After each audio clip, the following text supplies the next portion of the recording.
अस्सलाम वालेकुम दोस्तों, कैसे हो? उम्मीद है कि सब खैरियत से होंगे। अल्लाह आप लोगों को ऐसे ही खुश रखे। आज की ये कहानी सुनना जरूर, आपको पता चलेगा इश्क किसे कहते हैं, मोहब्बत किसे कहते हैं। बहुत सारे लोग ये पूछते रहते हैं ना कि इश्क क्या है। मैं कहता हूं इश्क वो है जो हद में रहकर बेहद किया जाए। एक शख्स ने एक खूबसूरत लड़की से शादी कर ली। वो उस लड़की से यानी अपनी बीवी से बेहद मोहब्बत करता था, अपनी जान लुटाता था।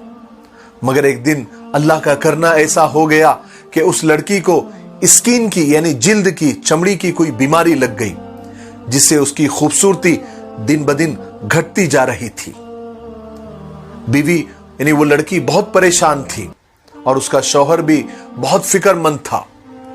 लेकिन एक दिन ऐसा हुआ कि उसके शौहर को किसी जगह पर सफर करना पड़ा।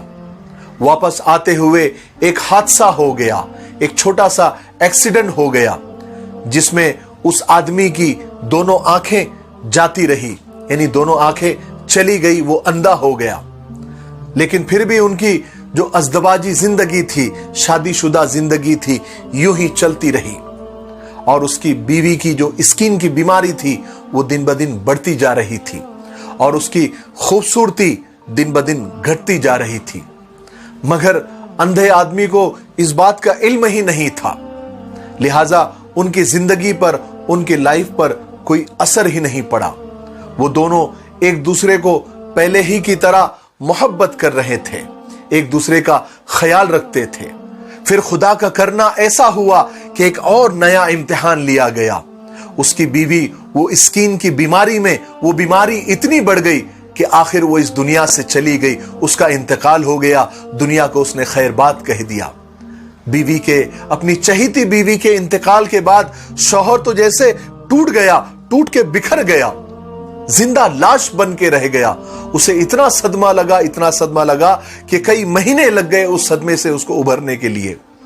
फिर उसी सदमे के अंदर उसने अपना घर बार, कारोबार सब कुछ बेच बाज कर वो देहात के यानी अपने गांव की तरफ निकल पड़ा। जब वो रास्ते से जा रहा था तो एक शख्स ने पीछे से आवाज दी और कहने लगा, अरे भाई अकेले कैसे जाओगे? अब तो तुम्हारी बीवी भी साथ नहीं है, तुम्हारी चहेती हम सफर भी तुम्हारे साथ नहीं है, जो तुम्हारी मदद करती, तुम्हारा ख्याल रखती, तुम्हारी आंखें बनकर तुम्हारा साथ देती। ये अंधी आंखें लेकर तुम कहां भटकोगे? तो उस अंधे आदमी ने जवाब दिया, भाई मैं अंधा नहीं था, मैं तो उसे ऐसा दिखा रहा था कि जैसे मैं अंधा हूं। क्योंकि अगर मैं उसे ये बता देता या उसे ये पता होता कि मैं उसकी बदसूरती देख सकता हूं जो दिन ब दिन उसकी बढ़ रही थी, तो ये एहसास उस बीमारी से ज्यादा मेरी चहीती बीवी को तकलीफ देता। इसलिए मैं अंधा होने का ड्रामा कर रहा था, अंधा होने का नाटक कर रहा था। वो मेरी बहुत अच्छी बीवी थी, मैं उसे खुश रखना चाहता था, इसलिए मैं ये सब ड्रामा कर रहा था।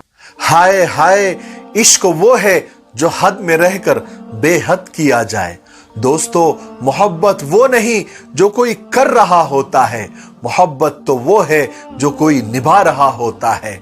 मैं तो हमेशा कहा करता हूं कि मोहब्बत उसे कहते हैं जो इत्र, खुशबू, परफ्यूम, डियो से शुरू होकर विक्स, बाम और मुंह तक साथ निभाए। चमड़ी के दीवाने बहुत मिल जाएंगे, स्किन के आशिक बहुत मिल जाएंगे, लेकिन यहां से मोहब्बत करने वाले और अपनी हलाल बीवी से मोहब्बत करने वाले बहुत कम मिलते हैं। हम भी दुआ करते हैं, आप भी दुआ करें कि अल्लाह तबारक व तआला सारे मियाँ बीवी के दरमियान वो मोहब्बत अता फरमाए, वो हकीकी मोहब्बत अता फरमाए जो हमारे नबी हजरत मोहम्मद सल्लल्लाहु अलैहि वसल्लम और हमारी अम्मा जान हजरत आयशा रज़ी अल्लाह तआला अन्हा के दरमियान थी। और हमारे नबी को जैसी दूसरी बीवियों से भी मोहब्बत थी, वो मोहब्बत हम सब मियाँ बीवी के दरमियान अल्लाह तबारक व तआला पैदा फरमाए और आपस की सारी रंजिशों को और सारी खटास को ख़त्म करके हम एक दूसरे से मोहब्बत करने वाले बने और हमारी दुनियावी ज़िंदगी और घरेलू ज़िंदगी भी जन्नत बन जाए। मेरे लिए, पूरी उम्मत के लिए اور پوری انسانیت کے لیے خیر کی اور محبت کی دعا کرتے رہیں۔ السلام علیکم ورحمۃ اللہ وبرکاتہ۔